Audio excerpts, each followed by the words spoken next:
back to Unfazed, Under Fire. I'm David Kragutz, the leadership alchemist, your host and moderator for the show. Now, this show is dedicated to helping senior executives amplify their leadership impact, gain fresh insights, and build the resilience needed to thrive in today's unpredictable world. And we feature two types of guests on the show: thought leaders in leadership development, organizational culture, and team dynamics, who can share their strategies in a tailored way to the executive challenges that are being faced by you. And also, we have on seasoned executives like we today who have embraced leadership development and recognize that people and culture are keys to maximizing organizational value. Now, at its core, this show is about pioneering breakthroughs in leadership and culture, ensuring you provide rewarding work experiences to your people, ensuring they are inspired to excellence and service to your vision and priorities. I am a stand that culture is created and sustained through leadership. Thus, leading is the fundamental driver of value for organizations in my mind. As an executive, the development of your leadership, therefore, is one of the most worthwhile investments you can make in yourself and for your organization. And ultimately, it has been proven that effective leadership begins from within. True impact comes from self-mastery, the foundation for leading others with clarity and confidence. In these disruptive times, self-mastery is not just beneficial, it is essential to your success.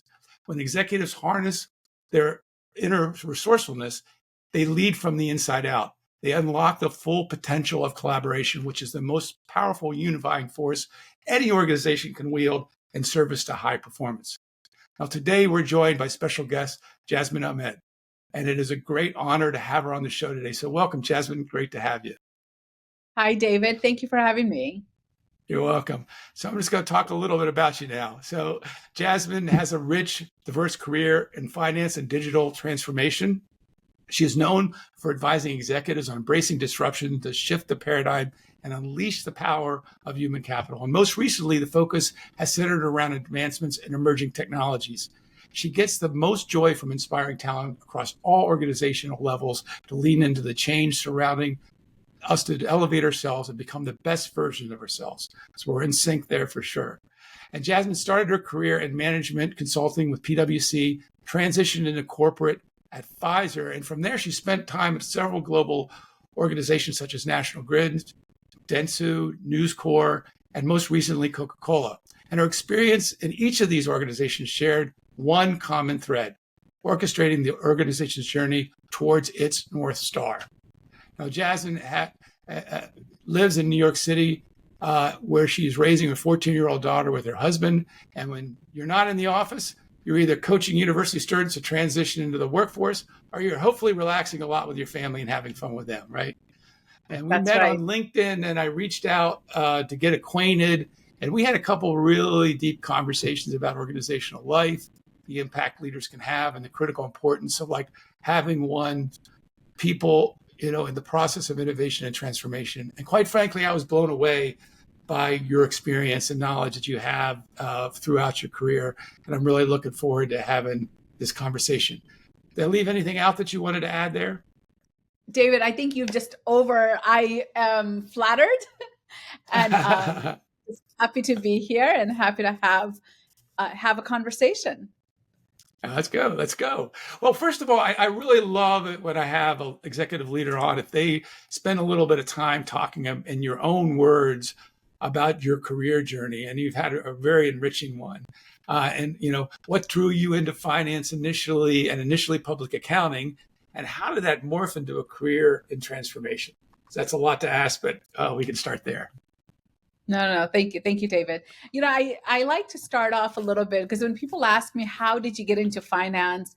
How did you get into transformation? How did you get into accounting? I think my question, I get very puzzled. I'm like, well, hold on. I don't think I intended. No one intends to create a career in transformation. No. I don't think even if I step back, did I ever intend to 30 years ago, did I think this is what I was going to be doing? No, absolutely not.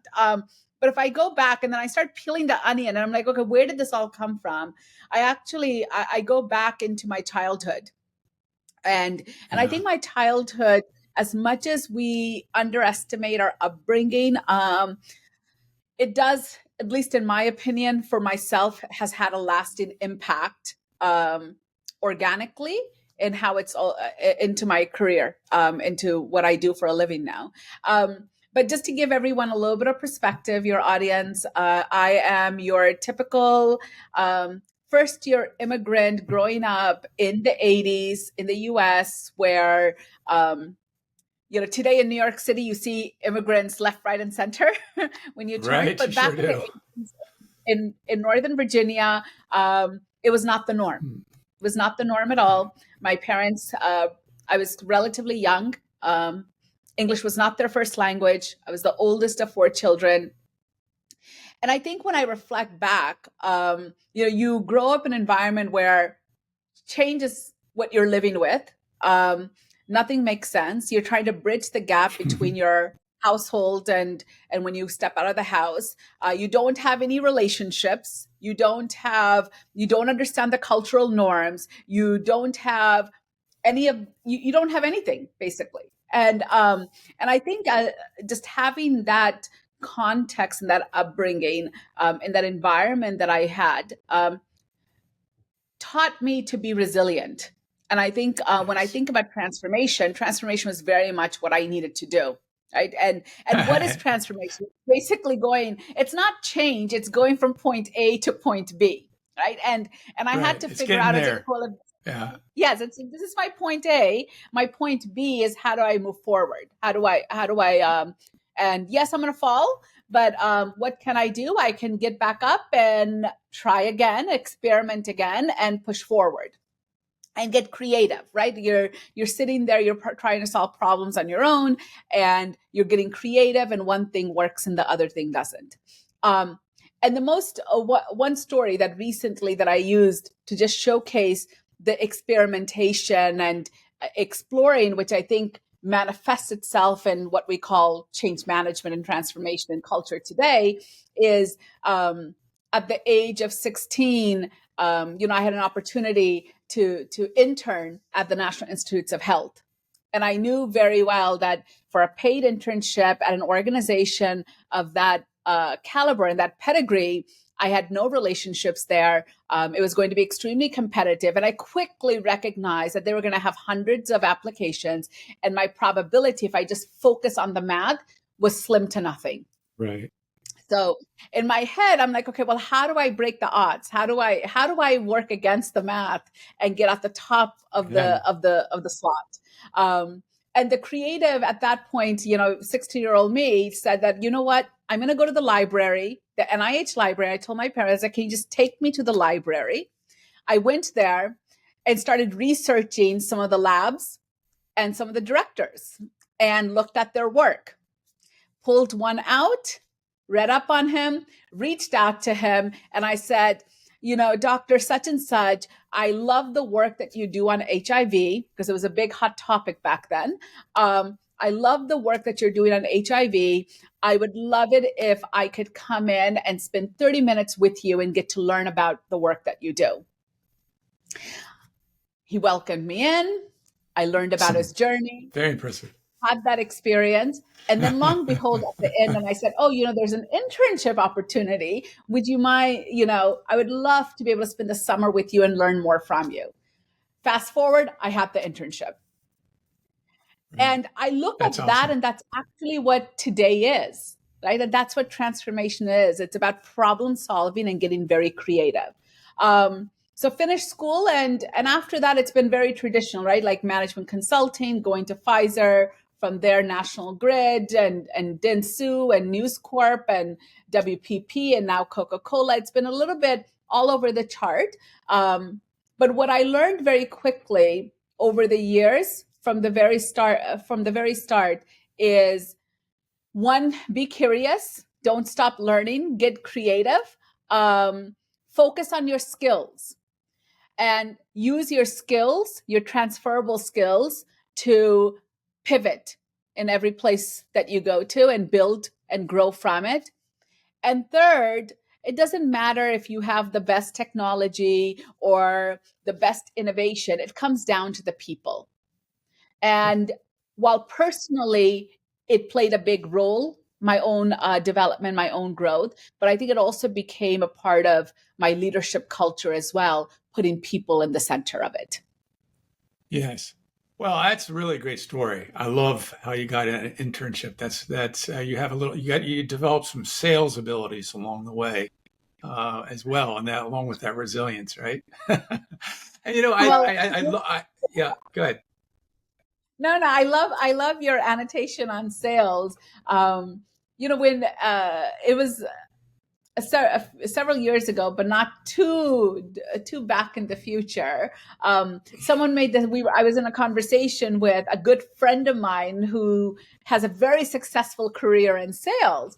And I was sharing with him, I was like, oh, I don't sell. And he's like, what are you talking about? You do sell. I'm like, no, of course, I'm horrible at selling. I'm horrible at selling. And they're like, no, you do sell. You sell change. You sell Yes, you do. ideas. That's a big. And It's a big deal in and what you then, do. yeah, and it's like, oh, yeah, I guess we do. I sell ideas. I just don't sell Yeah, products. Hardcore brick and exactly. mortar They're hard. products. Selling ideas is harder than selling products. Let me tell you. Something you mentioned about your story about being a first generation immigrant to the U.S. And I have talked to a couple others that have had that similar experience. And one recently, one of my clients just got his U.S. citizenship. And one day he said to me, Dave, I look out at all of what people complain about in this country. And you don't, I think sometimes people forget what they have, but I'm telling you right now, this is the greatest place of opportunity still that I've ever been a part of. Now, he came from a particular country where that was somewhat limited, but do you ever wonder that? I mean, how have you, and I'm not trying to get overly patriotic here. I'm just curious what your experience was as you went through. I have no idea what's going on. I don't know the language. I don't know. Till you started getting your sea legs and started realizing what was possible here. What was that experience like for you? Do you feel that still? Just curious. Well, I mean, absolutely. I think I am blessed. Those sacrifices that my parents made to give up everything that was in their comfort zone and come here is a blessing for us. And they did it for us, for their future Yes. generation. We're the biggest beneficiaries of their compromises and their sacrifices. And I saw that from the get-go, right? When you're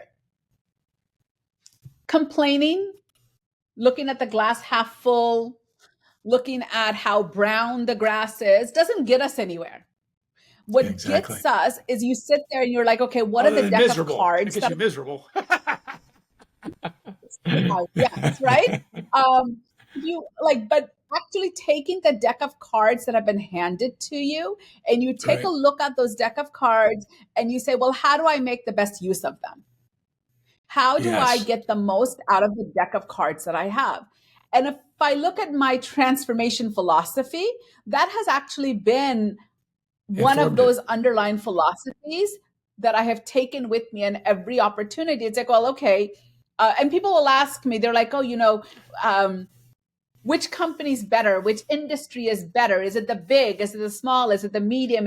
I'm like, well, they're all Yeah. different. Yeah. It's like, or Right. they'll ask me what country is the best. I was like, well, they're all different.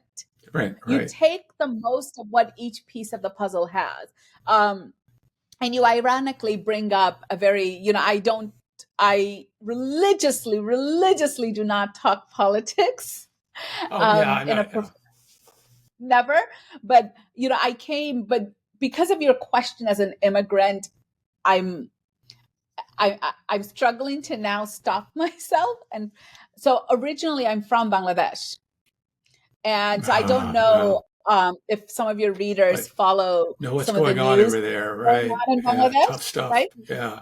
Yeah. Yes. And the core of it is actually this, right? Like, what was the biggest catalyst for the Gen Zs? The biggest catalyst was getting opportunities to grow, Yes. be it employment, be it education, be it jobs, be it, whatever. That was actually the biggest catalyst. And when we in the US have all the opportunities in front of us, some of these Yeah. basic needs, yes, could they be more optimal? Everything can be more Yeah. optimal. Yeah. It's a But is more it a perfect blessing? union, right? It's never perfection. We're seeking it, but it's Absolutely. not ever there. Yeah. Yeah. Absolutely. Yeah. So you see that and you're like, this is a blessing. It's a gift that we have. Yeah. Thank you for sharing that. Well, and this kind of bleeds into, you started talking about it, thinking about your style as a leader, as a bridge from that journey. How would you describe your leadership brand, or what are the foundational principles you use to guide your leadership?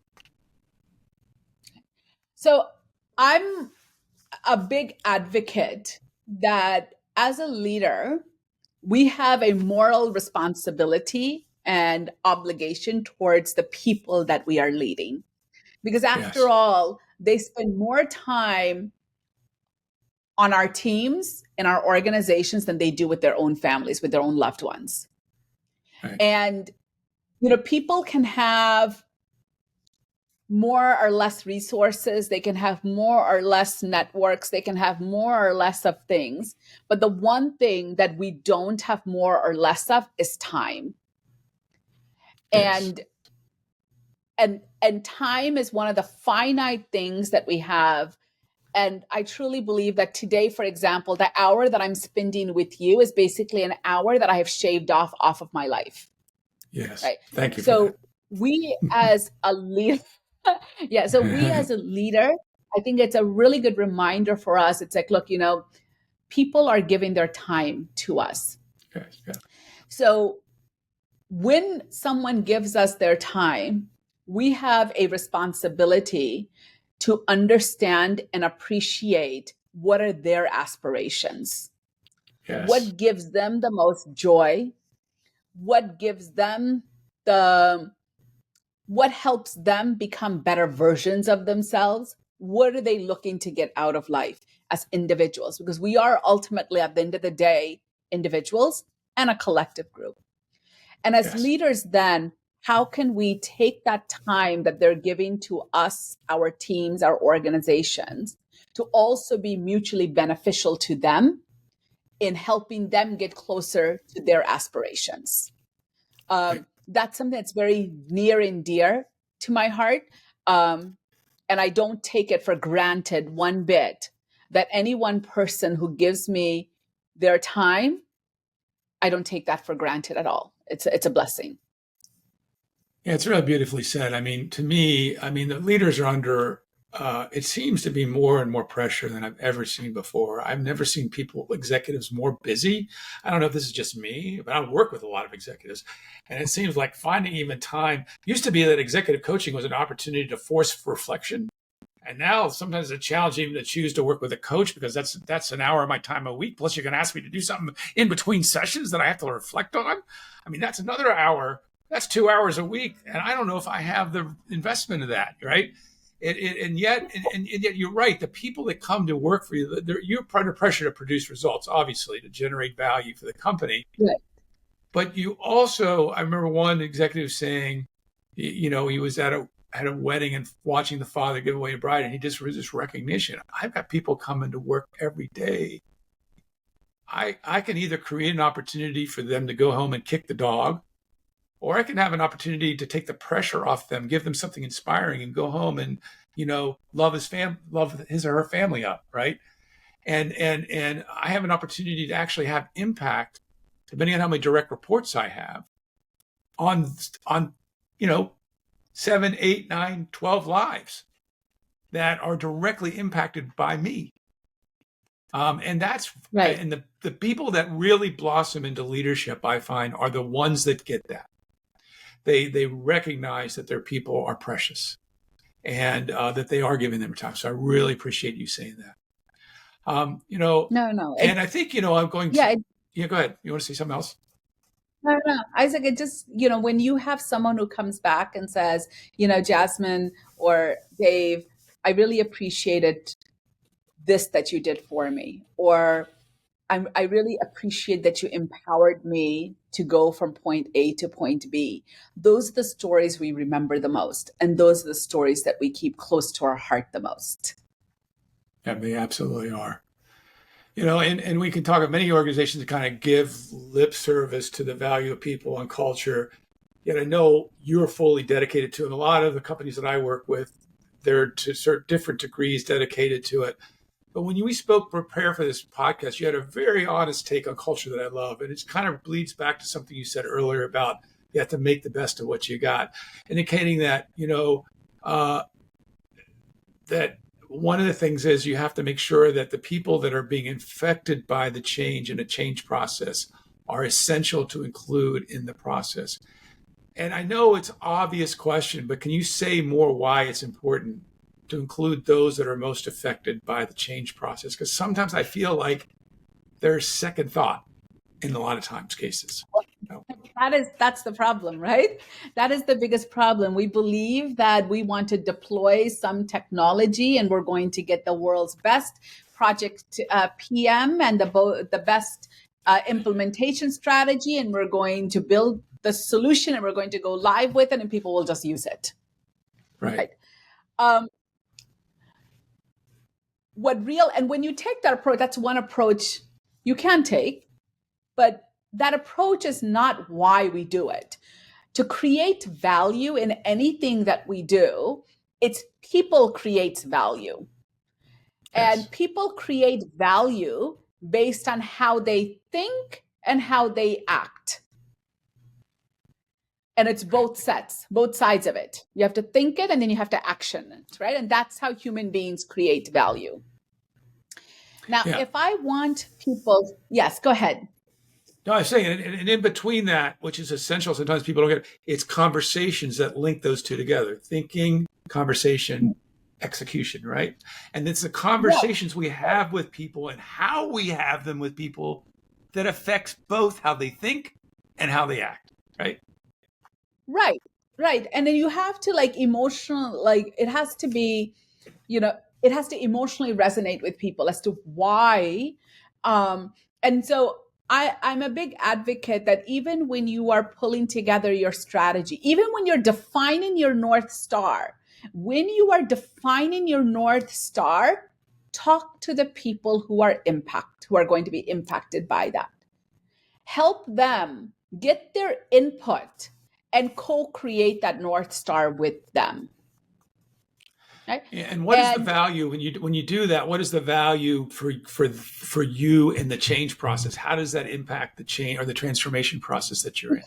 Right, because when they are co-creating the North Star with you, then throughout that journey, when you are working with them to implement a change, work with the timeline, get them to think and act differently or inspiring them, you're actually doing it in service of them.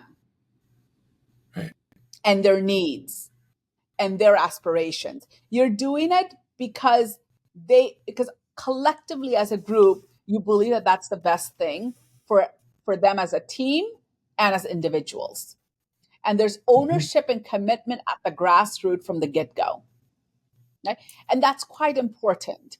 And it also gives you a much more, what I call a much more relevant solution versus something abstract. It's going to be a solution that actually meets their needs and makes their lives better. Yeah.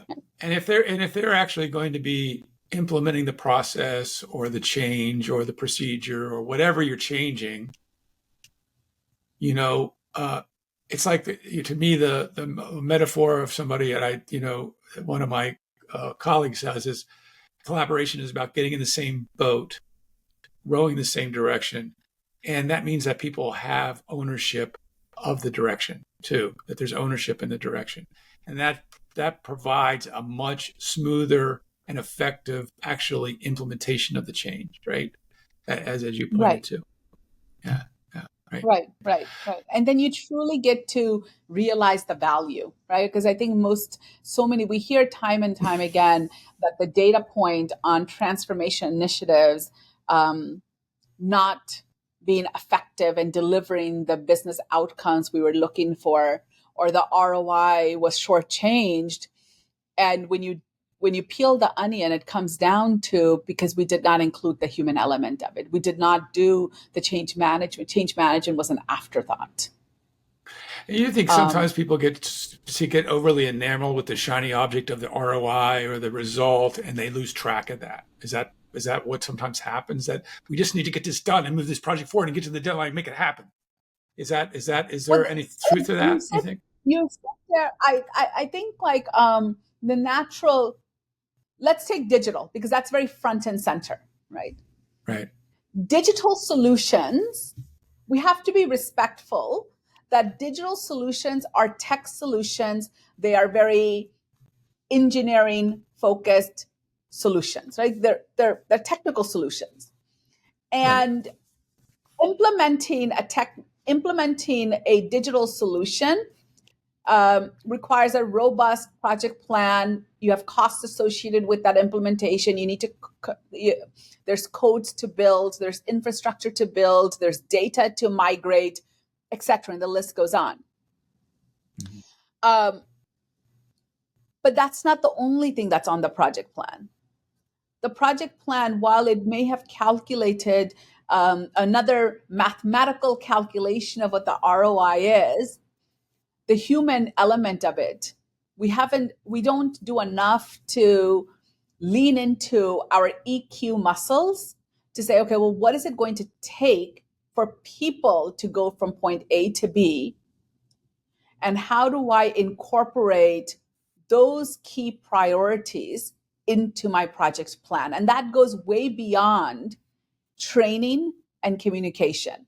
That's one of that's a bit of my pet peeve. Is there's a many when I hear change management being all about really good training and really good communication, and it's like, no, change management is more than that. It's actually getting human beings to think and act differently to give you an expected result. That's the core of it, isn't it? Right? That is the absolute core of it. All the other stuff is meant to support, like training or project plans. It's all meant to be those structures that sometimes get overemphasized as the thing, lose track with what you just said, right? Is that you're trying to change hearts and minds. It's like Yeah. yes, it's like we live in a world where somehow if you Right.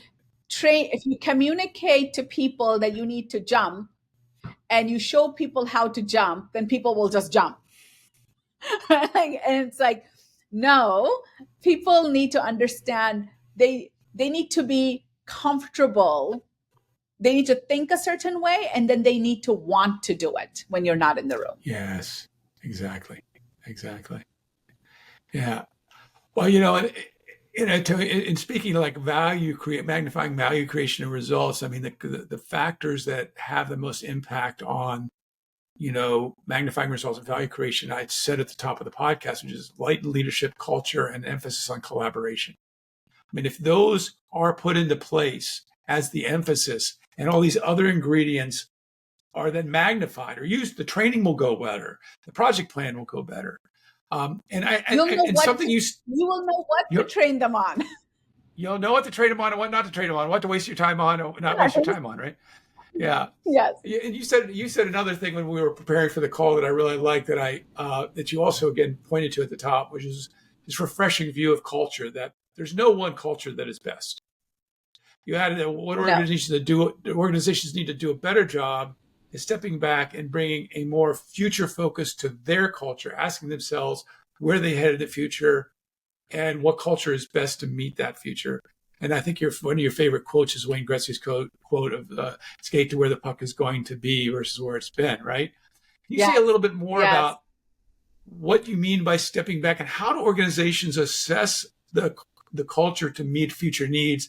Well, right now, it's hard to say what's going to happen tomorrow, right? We don't know. We're waiting for the next broadcast to come through and say, "Oh, well, that happened. I can't believe that. I never thought that would happen." So, how do leaders do that? Kind of shape the culture for the future.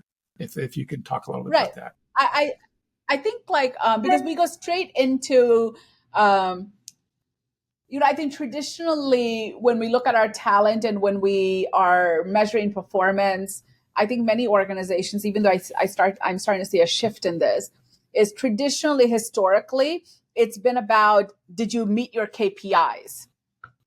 And you're going to get measured, your performance will be measured on your KPIs. Right. And then more recently now, what I love is the increased conversation on the skills and capabilities required to effectively deliver on the KPIs. And measuring and that being a core pillar of talent development. The piece that we're not talking about enough of is, and sometimes we call it fit. Sometimes we talk about, well, you just didn't, that you're just not a cultural fit. We hear that.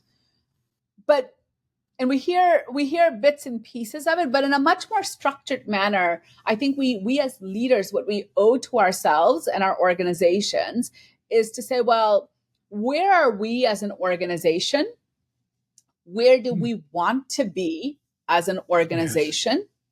So then what are the values that are imperative that each and every person in this organization must reflect, and it must manifest itself? Because without it, you can have the best skills, you can deliver the best KPIs, but it's not going to give us sustainable growth and bring the best out of all of our human capital. Right. And being very intentional about it. So, for example, if in your culture, or and be very mindful, because you can't have everything under the sky, right? Very prioritize what are those values and those dimensions that are so important to you. And let's say, for example,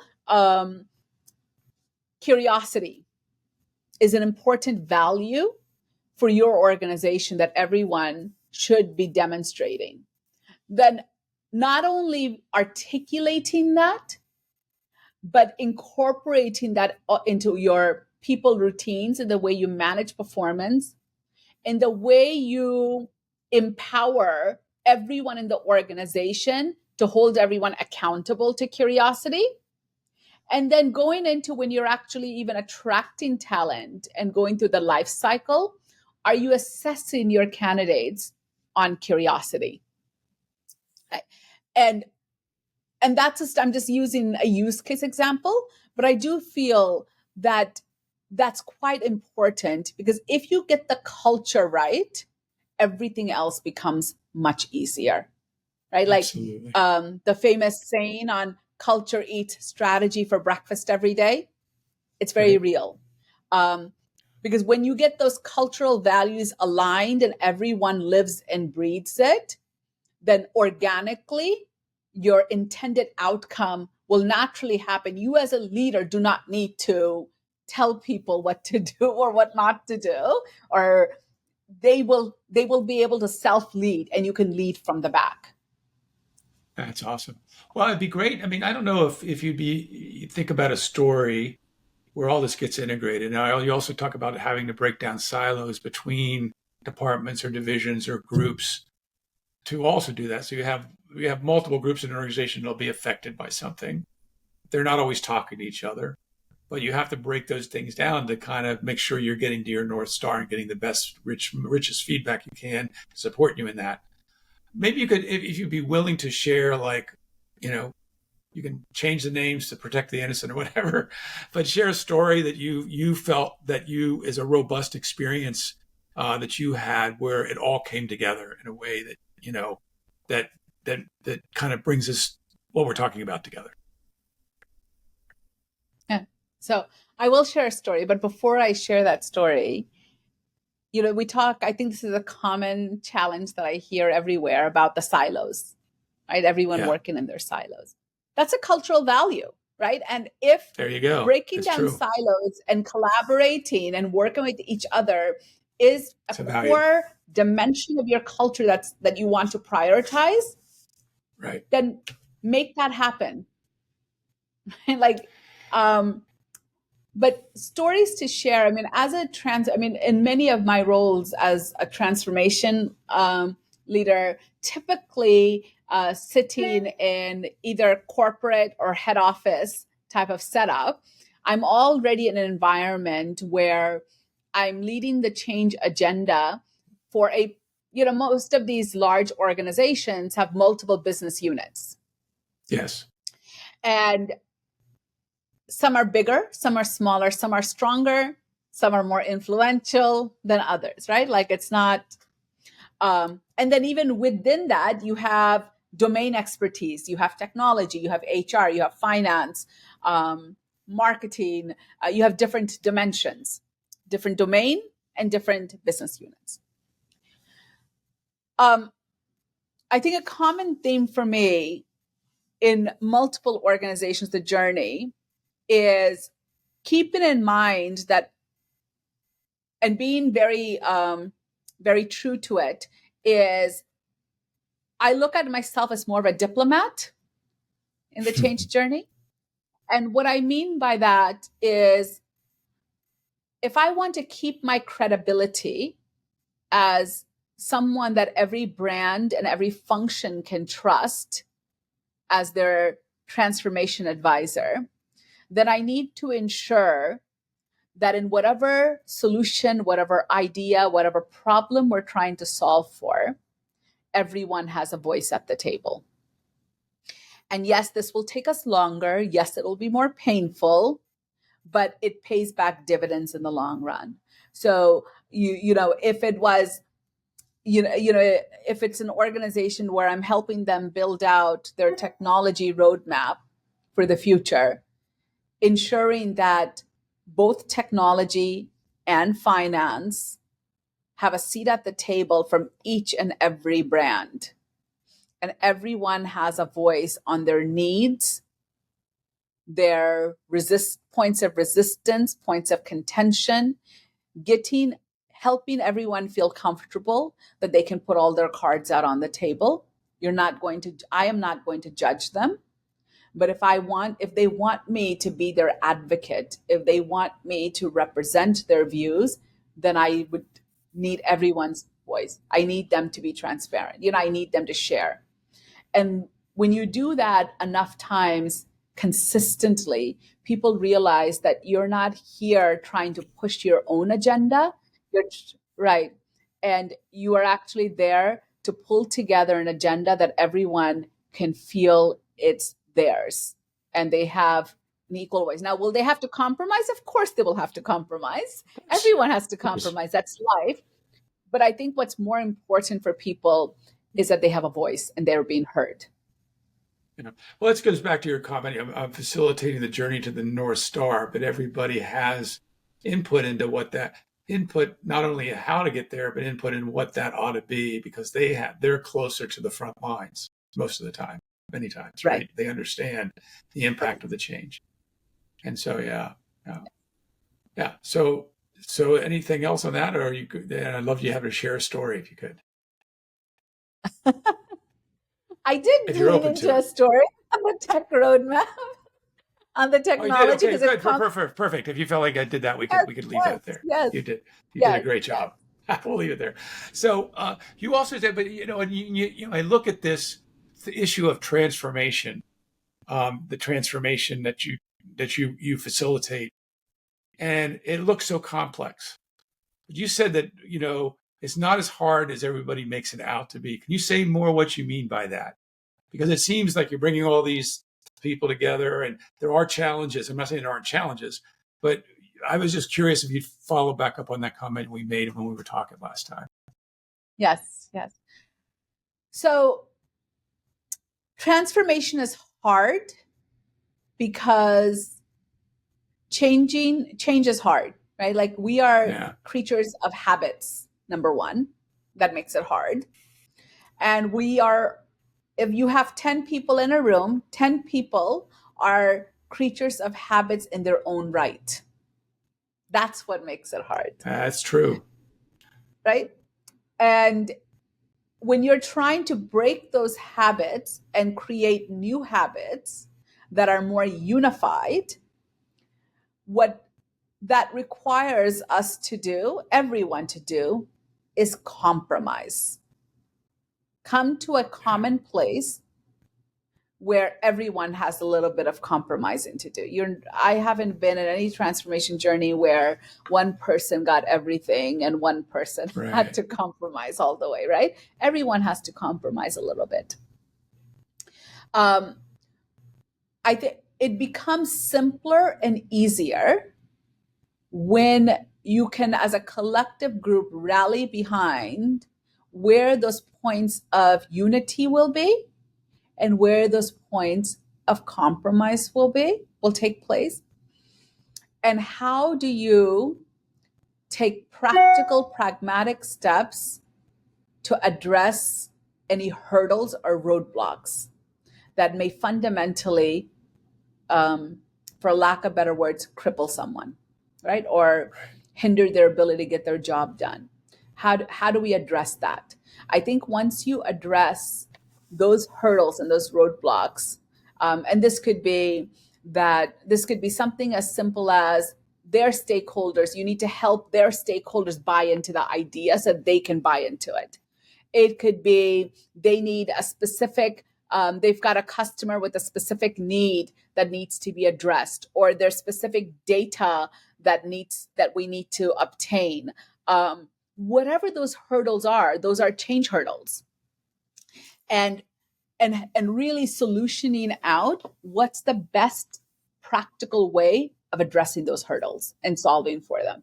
And the more we solve for those hurdles and remove those roadblocks, then it just becomes easier for the group to embrace the change. Well, this goes back to your story when you were an immigrant trying to figure things out and working hard. It's like, goes back to why you're so good at this. Is like, whenever, as I tell leaders, whenever you have a vision, obstacles are inherent. Otherwise, everybody would be doing it, right? And then you point to the thing that, everybody is conditioned. Like I say, there's one Earth and, 88 billion worlds, right? Everybody's in their own world based on their experience.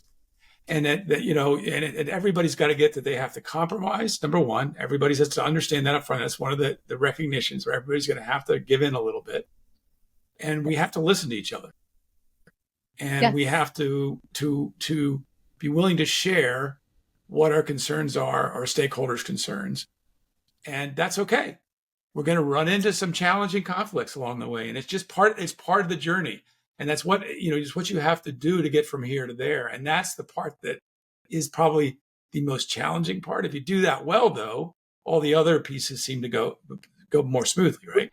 Right. And if you create a brand, if you create a reputation where you were there to actually help people solve for their hurdles and their roadblocks, and you do what you say and you commit to it, you end up building an intangible asset of where people are going to be more open to listening to you. Yeah. Right. And you're building a culture again. You're reinforcing the values of the culture and how you're doing the transformation. Right. And you're getting people to change habits along the way that are consistent with the values, right, as well as getting the end result, right? Right. Do it with empathy. Right. And don't give people lip service, right? Like that. Do what you say you're going to do. From a mile away. Yeah. They will see it from a mile away. And even if they don't see it right away, you lose credit. It doesn't work in the long run. If you really want sustainable change to take place, don't give people lip service. Do what you say you'll do. Right. Very good.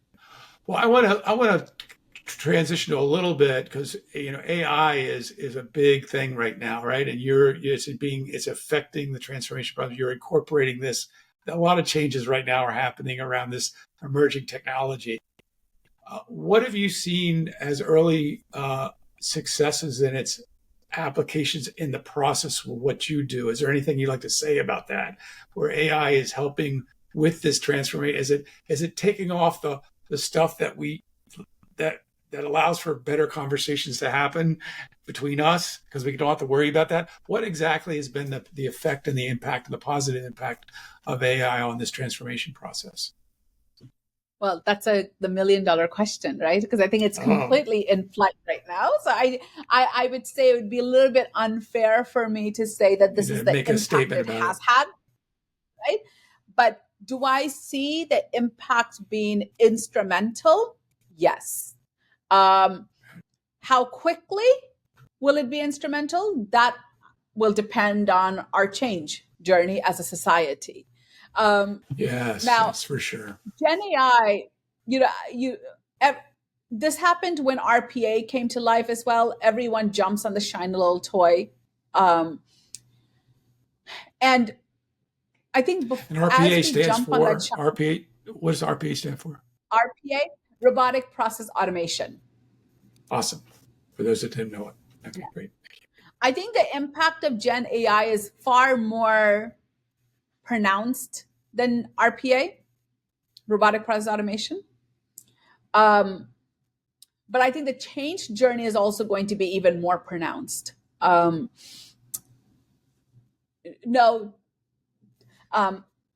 sorry, Gen AI assistants are not going to take over the world. Our value proposition is still our human capital, our original idea. But I think what we need to invest in is, while more and more of our talent needs to be equipped and armed with Gen AI and and prompt engineering as a skill, for example, we also need to arm them with a higher degree of EQ skills and innovation skills, so that they can then lean into the Gen AI and elevate the value that they as individuals bring to the table as well. Right? The example that I use is, on LinkedIn, you can now have a Gen AI assistant create a post for you, right? Which is great. It increases cycle time, right? And should people be leveraging? Yes, they should absolutely be leveraging it. But that's just the starting point. What we should be doing is leverage that to increase your cycle time, leverage that to get some of your data and facts and points pulled together, leverage that for grammar, leverage that for this and that, but then make it authentic, right? There you go. That's right. Enrich exactly it right. with your own original idea. Yeah. Enrich it with creativity. Right. We just don't need more information out there. We could generate tons of information through doing it just on autopilot. But when it's genuine and authentic, it reaches people's hearts and minds more effectively, right? It's just the way it is. You can, right. Yeah. We are social beings. We remember through stories. We remember, we make decisions, economic decisions, right? Something that is very number driven. Most financial transactions are emotional. And, when I'm the analogy that I use sometimes is, many of I assume many of your viewers are homeowners. I know I myself am, and this is the one example I personally suffer from each and every time. When you've got a leak in your house and someone comes over and gives you an estimate, and they tell you that, hey, I can fix it for you for less than $500. And then you ask them, they're like, okay, so is it going to happen again? And they tell you, well, can't guarantee because your roof looks a little, aged. You may, it may happen again. And then you ask the guy, they're like, okay, so how much does it cost me to replace the new roof? And it's thousands of dollars. And long behold, you walk out buying the new roof for thousands of dollars. You go from $500 to thousands of dollars because of that emotional security that you're seeking for and that emotional insurance policy that you're looking for, despite the fact that the numbers were much larger. Right. Well, it goes back to our values. If security is one of our top values, and we want to, that's going to drive that decision, right? That's an emotional decision, right? It's an emotional decision. It goes back to all the work you do in transformation. It's like the hardest work is getting the emotions aligned and getting the values aligned.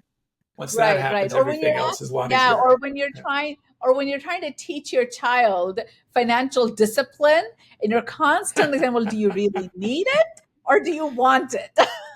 Exactly. So, and what is it? Most purchases are actually wants versus needs. Oh, absolutely. I'm scared to look at my percentage, that's for sure.